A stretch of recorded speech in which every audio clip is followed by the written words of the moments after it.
follow-up lang po kay Bong Revilla. Ma'am, he said it seems na hindi nasunod yung due process following sa developments ng kaso niya. May we get palas po. Hindi po ako spokesperson ni dating Senator Bong Revilla. Kung ano man po ang kanyang nararamdaman ay igagalang po natin. Pero in general, yan po ang talaga magiging opinyon at damdamin ng isang naaakusahan.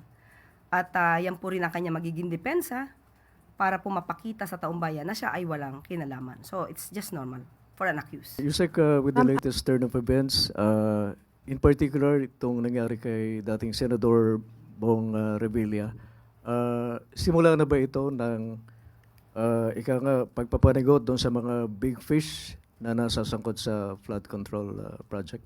Hindi po siya simula. Halos nasa gitna na nga po siguro tayo eh. Dahil tandaan po natin bago magpasko, marami na po ang nagkaroon ng warrant of arrest. Marami na na-issue ng warrant of arrest.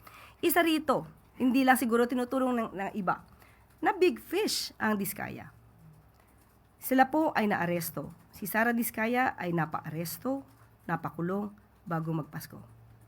So, hindi po ito yung initial na pagpapanagot sa mga sinasabing big fish. Yusek, follow-up lang doon kay Senador Bong Revilla.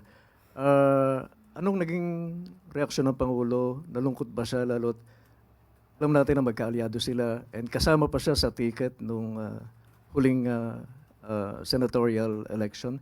Anong naging pakaramdam dito ng Pangulo? Una pa lang po nabanggit ang pangalang Senator Bong Revilla, doon pa lang po nag-react na po ang Pangulo. At syempre nagulat po siya dahil kaalyado niya po. Pero sabi nga niya po, makailang ulit sabihin niya, kahit nga po kaalyado, kung kailangan imbestigahan, dapat imbestigahan.